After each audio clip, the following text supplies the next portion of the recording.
Bueno, damos inicio a la tercera sesión de este diplomado, en el que vamos a comentar los criterios resaltantes de las nuevas directivas y protocolos de la SUNAFIL. ¿Por qué es importante comentar o conversar sobre esos protocolos y directivas? ¿Por qué? Porque el sistema de inspección del trabajo no solo está conformado por las normas legales y las normas infralegales como los reglamentos, sino también y en bastante medida por la normativa interna que emite la SUNAFIL a través de sus órganos centrales, como la Intendencia Nacional de Inteligencia Inspectiva, la Intendencia de Supervisión del Sistema Inspectivo, Intendencia de Prevención y Asesoría, el propio órgano de asesoría jurídica, que son los órganos centrales de la Superintendencia Nacional de Fiscalización Laboral como órgano central del sistema de inspección del trabajo.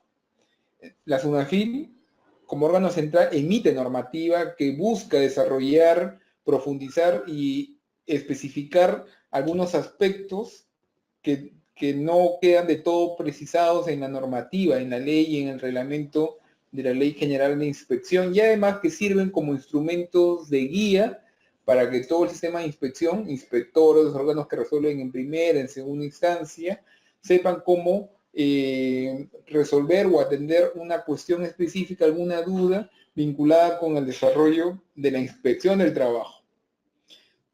Estas directivas y protocolos tienen que ser revisadas, seguidas y respetadas por todos los miembros, todos los que participan en el sistema de inspección. Es decir, tienen un efecto interno, un efecto intrainspección, como también un efecto externo dirigido a quién, a nosotros, los administrados, y específicamente en el mundo laboral para los empleadores y los trabajadores de forma individual o de forma colectiva, van a revisar, tienen que revisar esos instrumentos normativos al momento de analizar una inspección del trabajo. Empezamos con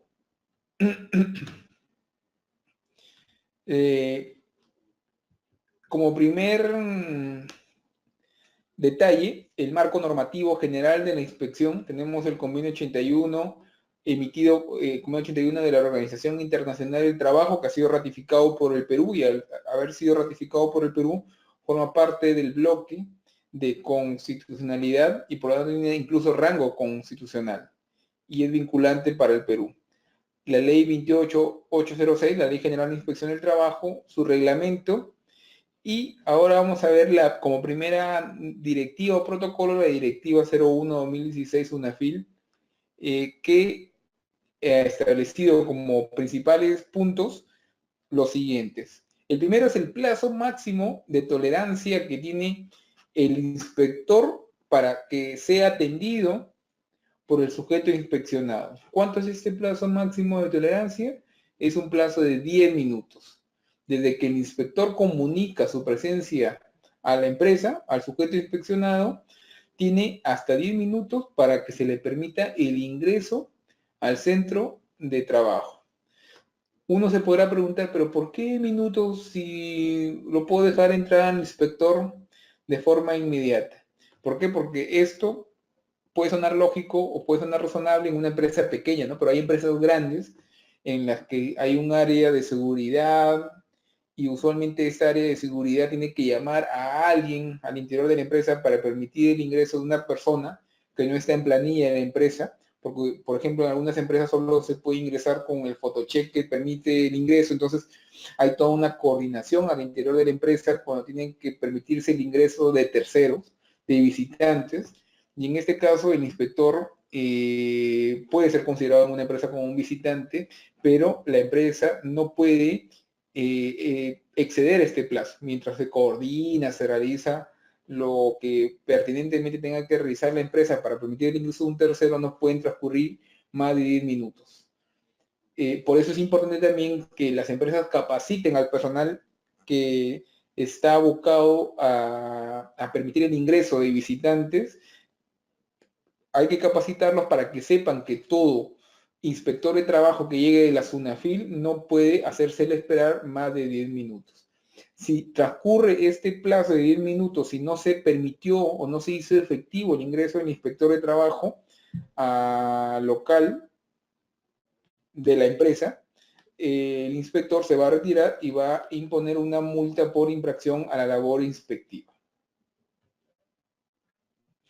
En esta directiva también se ha señalado cuál es el flujograma del procedimiento de inspección. Como es una directiva del 2016, este flujograma no comprende la etapa de instrucción. En buena cuenta solo está comprendiendo la etapa inspectiva, porque actualmente el procedimiento de fiscalización laboral tiene dos etapas, la etapa de inspección y la etapa del procedimiento sancionador. Pero la novedad desde el año pasado es que la etapa del procedimiento sancionador tiene a su vez dos subetapas, la etapa instructiva y la etapa del procedimiento sancionador propiamente dicha. Acá solo estamos haciendo el flujograma de la etapa inspectiva. Toda inspección empieza con una orden de inspección y puede finalizar con un acta de infracción o con un informe de actuaciones inspectivas. Cuando hay un informe de actuaciones inspectivas, se cierra la orden sin multa alguna. El informe de actuaciones inspectivas implica que no hubo infracción por parte del empleador. En cambio, el acta de infracción implica la propuesta de una infracción, de una multa.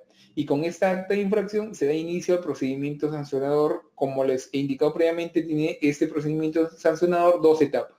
La etapa instructiva y la etapa del procedimiento sancionador propiamente dicha. Otra directiva que vamos a comentar el día de hoy es la directiva de atención de denuncias laborales, que ha sido aprobada a través de la resolución de superintendencia 190-2017 SUNAFIL y que ha aprobado la directiva 02-2017 SUNAFIL, Servicio de Atención de Denuncias Laborales, publicada el año pasado, el 16 de septiembre. ¿Cuál es el objetivo de esta directiva? Contar con un instrumento técnico normativo que establezca pautas mínimas de observancia obligatoria para la atención de las denuncias sociolaborales, de seguridad y salud en el trabajo y de derechos fundamentales y en general de toda materia que sea atendida por el sistema de inspección del trabajo.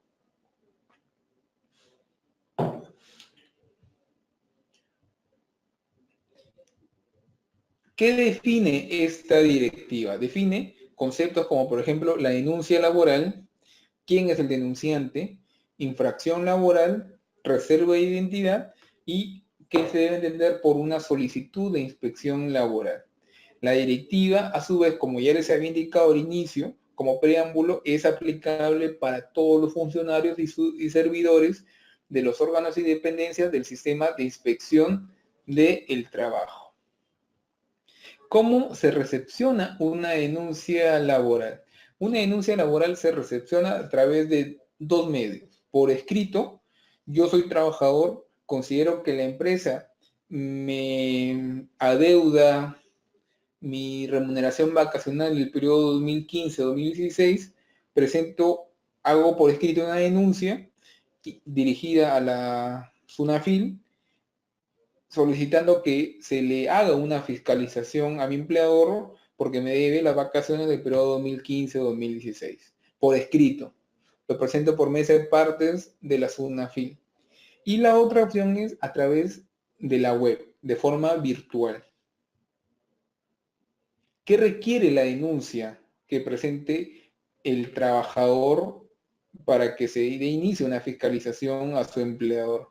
Debe cumplir con los siguientes requisitos. Debe especificar el nombre y apellido completo del trabajador, el número de su DNI, pasaporte, carnet de extranjería, ahora que está bastante de moda la contratación de trabajadores extranjeros, específicamente los venezolanos, u otro autorizado por ley de domicilio. Adicionalmente, pero de forma opcional, puede consignar su número telefónico y su correo electrónico. Cuando son varios los trabajadores que plantean la denuncia, se puede nombrar a uno que sea el apoderado común de todos ellos. Por otro lado, tiene que indicarse el nombre, apellidos, en caso que la empresa sea una persona natural, el empleador, o la denominación o razón social del empleador denunciado. Y adicionalmente, se puede consignar el RUC de la empresa o el documento nacional de identidad. RUC si es persona jurídica y DNI si es persona natural o cualquier otro dato de identificación que se conozca el denunciado.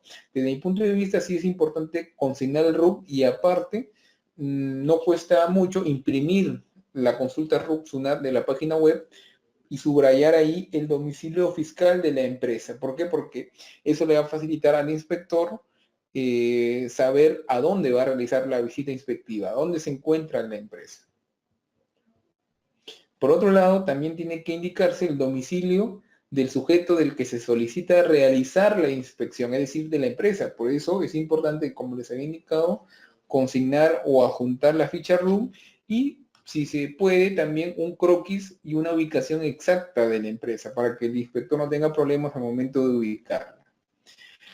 También debe consignarse los hechos denunciados como constitutivos de la infracción laboral. La materia, la fecha, el lugar, los periodos en los que se ha producido el incumplimiento y el modo en que se produjeron, así como otras circunstancias que se consideran relevantes para la investigación. Es como una demanda, pero resumida y dirigida al inspector. A diferencia de la demanda en la que se tienen que indicar las pruebas, la finalidad de las pruebas, fundamentos de hecho y derecho, acá es un resumen nada más. Es como en una demanda hay una parte que es los fundamentos de hecho, algo parecido. Indicar qué ha ocurrido, los periodos y, de ser posible, si hay pruebas, también adjuntarlas. Lo que les había indicado, adjuntar documentación o evidencia necesaria relacionada a los hechos denunciados que faciliten la labor del inspector, la evaluación y la consiguiente verificación que tenga que realizar ese funcionario público. También tiene que indicarse el lugar o precisarse el lugar, fecha, firma y huella digital de ser el caso. Las denuncias laborales se realizan con la debida reserva de identidad del denunciante. Esto implica que el empleador, la empresa, no sabe quién es el trabajador que ha realizado la denuncia.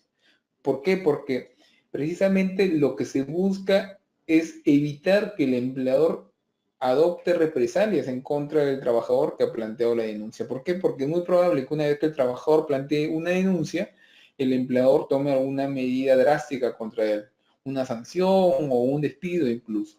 Ojo, que si llega el empleador a despedir al trabajador por haberlo denunciado ante la SUNAFIN, ese despido califica como un despido nulo. Ese es el famoso despido nulo por represalia, que es aquel despido que es sancionado con la nulidad cuando ha buscado el despido, sancionar a aquel trabajador que ha denunciado ante la administración pública, en este caso ante la SUNAFIN, o ante el Poder Judicial a su empleador. Ese es un despido nulo en el que procede la reposición del trabajador y el pago de sus sueldos devengados. ¿Cuándo se efectúa esta reserva de identidad? Cuando se encuentre debidamente identificado el trabajador presuntamente afectado. Por ejemplo, si la denuncia es por un accidente de trabajo, el trabajador se accidentó, es lógico que la inspección va a ir dirigida a fiscalizar el cumplimiento de la normativa de seguridad y salud en el trabajo en relación a ese trabajador afectado. Entonces es evidente que se va a identificar al trabajador.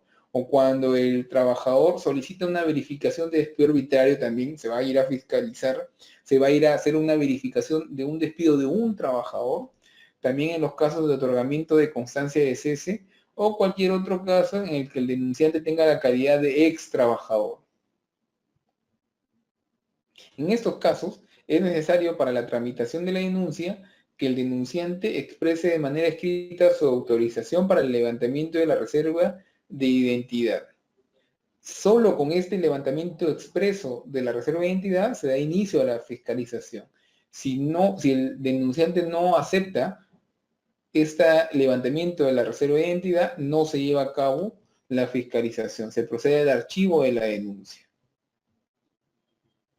En relación a las materias de verificación de accidente de trabajo, enfermedad profesional, constatación de cese de actos de hostilidad o discriminación, se exige este levantamiento de la reserva de identidad, cuando la inspección pueda verse perjudicado. Y en relación a las demás materias, es factible que por voluntad propia cualquier trabajador decida levantar su reserva de identidad, si lo desea. Si no lo desea, la inspección se realiza con reserva de identidad. Esta directiva de atención de las denuncias laborales recoge una figura bastante particular, que es la de la acumulación de las denuncias. Esto no está contemplado ni en la Ley General de Inspección ni en su reglamento, está en una directiva. Por eso que, desde mi punto de vista, es criticable que un asunto tan importante, trascendente y complejo como es la acumulación de procedimientos de inspección o de sanción sea regulado o se haya desarrollado a través de una directiva. ¿Por qué? Porque, por ejemplo, uno revisa la Ley de Procedimiento Administrativo General y ahí sí se contempla y regula la figura de la acumulación de denuncias. Ha debido ser la Ley General de Inspección o el reglamento la que desarrolle también esta figura, porque es compleja, no es tan simple como plantear o indicar en una directiva que procede de la acumulación con las precisiones que se han efectuado. Desde mi punto de vista, reitero, esto debió ser objeto de un desarrollo legal. ¿Qué dice esta directiva sobre la acumulación de denuncias? Indica que es posible acumular denuncias en una sola orden de inspección cuando se encuentra involucrado el mismo empleador y siempre que no se haya emitido medida de requerimiento y además que no se perjudiquen las actuaciones inspectivas. Es decir, tiene que ser la misma empresa. En ambas inspecciones no puede haber aún medida de requerimiento y por otro lado no se debe perjudicar las actuaciones inspectivas. En casos de denuncias por accidente de trabajo, enfermedad profesional, verificación de despido arbitrario y otorgamiento de constancia de cese, no aplica esta acumulación. ¿Cómo funcionaría la acumulación en un ejemplo? Por ejemplo, yo he visto hace poco una fiscalización de una empresa por no pago de horas extras del año 2016 en relación a 50 trabajadores. Y a la par se había aperturado otra inspección por no pago de horas extras del año 2017 por el mismo grupo de trabajadores. Hemos solicitado la acumulación de ambas denuncias. ¿Por qué? Porque finalmente en ambas se va a dilucidar el pago de horas extras sobre el mismo grupo de trabajadores, solo que en periodos distintos. ¿Por qué es importante que proceda a esta acumulación para la empresa? Porque si se advierte, en caso se acumulen las denuncias y se lleva a cabo un procedimiento inspectivo, se advierte que hay infracción por no pago de horas extras, en ese ejemplo que les planteo, la multa va a ser una. En cambio, si son dos procedimientos de inspección, van a haber dos multas, una por cada fiscalización. Entonces, esta figura de la acumulación es importante porque implica un ahorro de tiempo para la inspección. Es solo una inspección, no son dos inspecciones. Tiempo, economía, de alguna forma aligera la carga de la SUNAFIL y por el lado del empleador le da mayor seguridad porque si hay dos inspecciones abiertas, en ambas se pueden llegar a pronunciamientos contradictorios. En cambio, si hay una sola, el pronunciamiento es uno y por otro lado, la sanción o no sanción solo se va a dilucidar una vez nada más. ¿Qué denuncias van a ser atendidas por la inspección?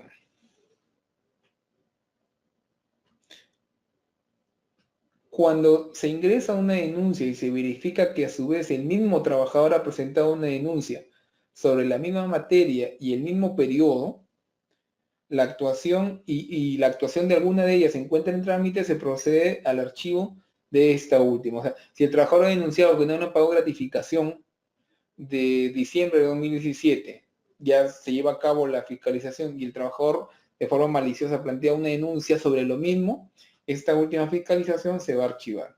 Cuando ingresa una denuncia y se verifica que se encuentra involucrado el mismo trabajador, la misma materia, el mismo hecho, el mismo periodo, y esta ya fue atendida por la Intendencia de SUNAFIL, independientemente si ha terminado en acta de infracción o informe, se procede al registro de la información pertinente en el registro de solicitudes de inspección del trabajo para la programación de futuras inspecciones. Y se evalúa la pertinencia de su archivo. ¿Cuál es el procedimiento de atención de las denuncias laborales? Primero, se califica la denuncia. Luego, en caso se advierta algún defecto, se solicita su subsanación. Una vez aprobada, se programa la fiscalización, se genera la orden de inspección y cuando finalice la inspección se le va a comunicar del resultado al denunciante. Cuando se solicita la subsanación de una denuncia, cuando se advierte un incumplimiento de los requisitos obligatorios para presentar la denuncia. Se va a notificar al denunciante los motivos de dicha situación con la finalidad de que subsane la denuncia. Si no se produce esa subsanación, se va a evaluar si se prosigue con el trámite de la denuncia o se archiva la misma. Cuando el denunciante manifestó su autorización para que se le notifique por correo electrónico, esa va a ser la notificación a través de correo electrónico del requerimiento de subsanación. La directiva, además, ha contemplado como anexos un modelo de declaración jurada de notificación vía correo electrónico, un modelo de formato del registro manual de denuncia laboral, un modelo de solicitud de actuaciones inspectivas por incumplimiento del modelo de denuncia, un modelo de solicitud de verificación de despido arbitrario y un modelo de solicitud de otorgamiento de constancia de cese.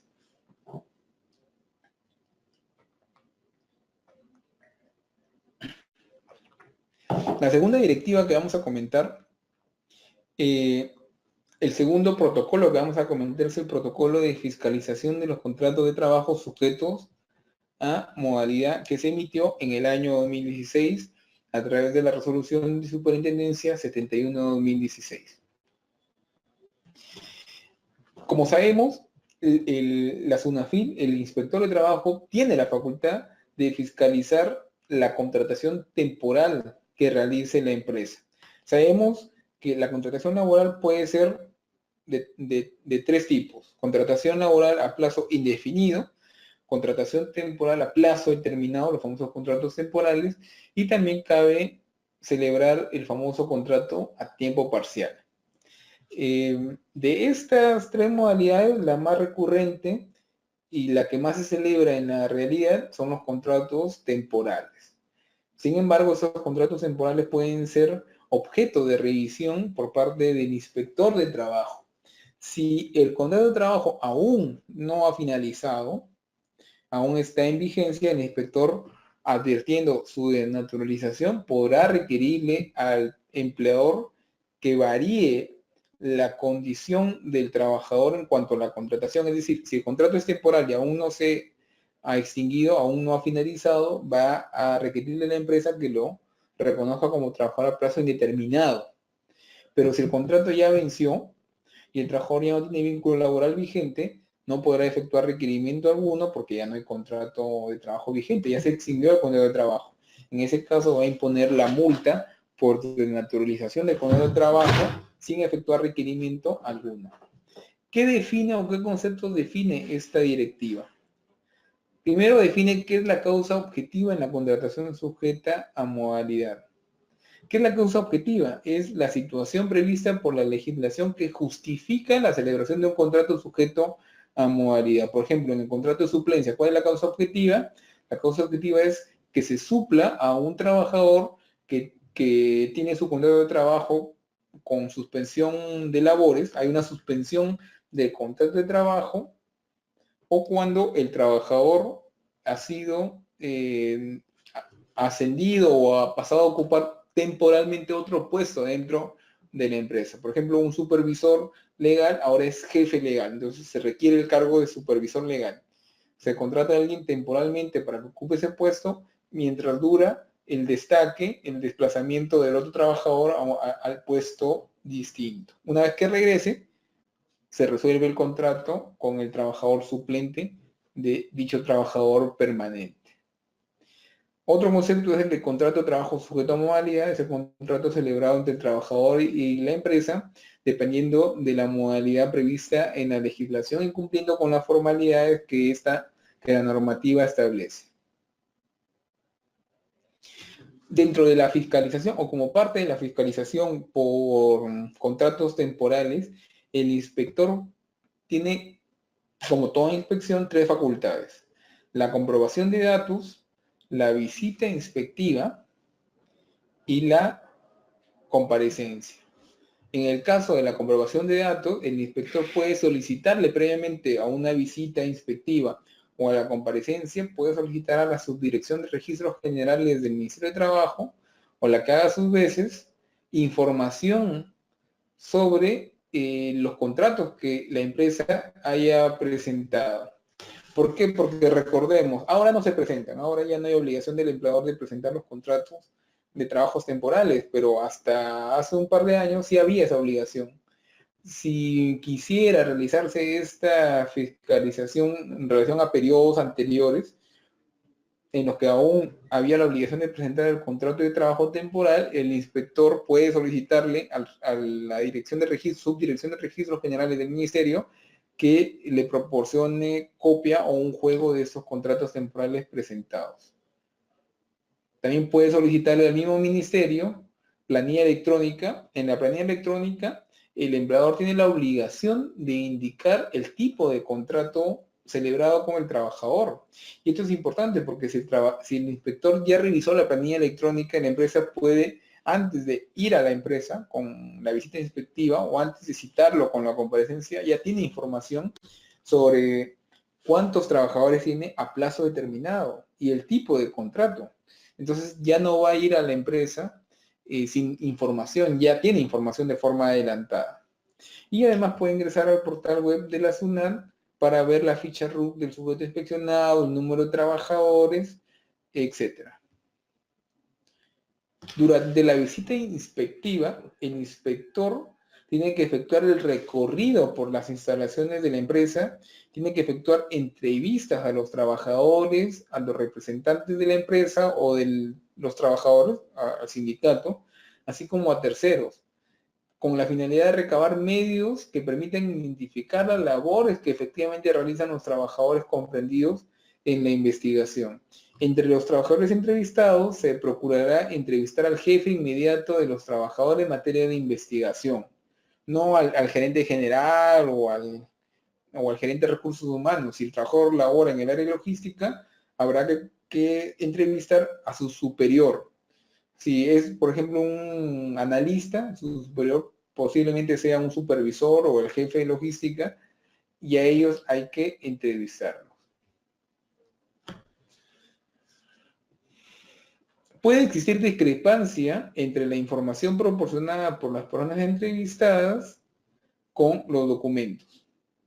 Finalmente, y sobre la base del principio de primacía de la realidad, lo que importa es lo que ocurre en la realidad y no en los documentos. Los contratos de trabajo pueden estar bien celebrados, pero si en la realidad el trabajador realiza labores distintas a las estipuladas en ese contrato, va a prevalecer esto último. Y para prevalecer esto último, se requieren pruebas de la realidad que se superpongan a los contratos o a los documentos. ¿Cuáles van a ser estas pruebas? Las declaraciones de los trabajadores, las declaraciones del propio empleador, los hechos verificados mediante la visita inspectiva y la documentación recopilada durante la investigación. Aspectos sustanciales que va a tomar en cuenta el inspector en este tipo de fiscalizaciones. El inspector comisionado debe verificar que los contratos de trabajo se hayan celebrado, los temporales, por escrito y por triplicado, dice la directiva, pero en la realidad y actualmente solo se exige que sean por duplicado. Un juego para la empresa y un juego para el trabajador. Antes era triplicado porque había un juego más para el Ministerio de Trabajo, pero como ahora no se presenta el contrato de forma presencial ante el Ministerio, sino de forma virtual, el propio contrato con el que se queda la empresa puede escanearse y subirse a la plataforma a través de la cual se suben estos contratos. Y en estricto, ahora el contrato ni siquiera se sube a la plataforma, eso era antes. Antes, en un primer momento se celebraba por triplicado porque había que presentarlo presencialmente. Luego, cuando la presentación del contrato era virtual, solo necesitaba que sean duplicados porque un juego para el trabajador, uno para la empresa, que se subía a la web. Pero ahora ya no se exige la presentación del contrato de trabajo. Ya no hay que presentarlo ni presencialmente ni virtualmente. También el inspector debe verificar que los contratos de trabajo cuenten con una cláusula que detalle en forma clara y precisa la duración del contrato y la causa objetiva. Fundamental que se indique la causa objetiva del contrato dependiendo del tipo de contrato. Por otro lado, el inspector va a solicitarle al empleador que presente el contrato de trabajo escrito, los documentos que acrediten la causa objetiva prevista en la contratación, porque el contrato puede estar bien celebrado y bien indicar la causa objetiva, pero el inspector tiene la facultad de pedirle al empleador que demuestre esa causa objetiva. Por ejemplo, si el contrato es un contrato de suplencia e indica que Juan Pérez va a suplir a Elmer Guamán, que se encuentra con licencia, el empleador va a pedirle en relación a Elmer Guamán, que es el trabajador que se está supliendo, que la empresa proporcione la planilla electrónica, el formato de suspensiones, en el que se indica Elmer Guamán está con suspensión, ¿no? La papeleta o el documento en el que Elmer Guamán haya pedido la licencia, por ejemplo, o en la que la empresa le haya concedido la licencia, y otros documentos que demuestren que en este ejemplo que les doy, Elmer Guamán se encuentra con licencia o con el contrato suspendido. Tiene que demostrarse la causa objetiva de la contratación temporal. Por otro lado, también puede solicitar la relación del personal de la empresa detallando las áreas y puestos en los que trabaja y un organigrama de la empresa para identificar la estructura de la misma. El empleador debe cumplir con registrar el contrato de trabajo dentro de los 15 días de celebrado ante el ministerio. Esto ya no está vigente, pero estuvo vigente en el momento en que se elaboró la directiva. El empleador debe entregarle una copia del contrato de trabajo al trabajador. Eso sí está vigente. Por eso les indico, son 2 copias del contrato de trabajo temporal. Una para la empresa y uno para el trabajador, que tiene que entregársele dentro de los 3 días hábiles celebrados, dentro de los 10 días de celebrado el contrato de trabajo.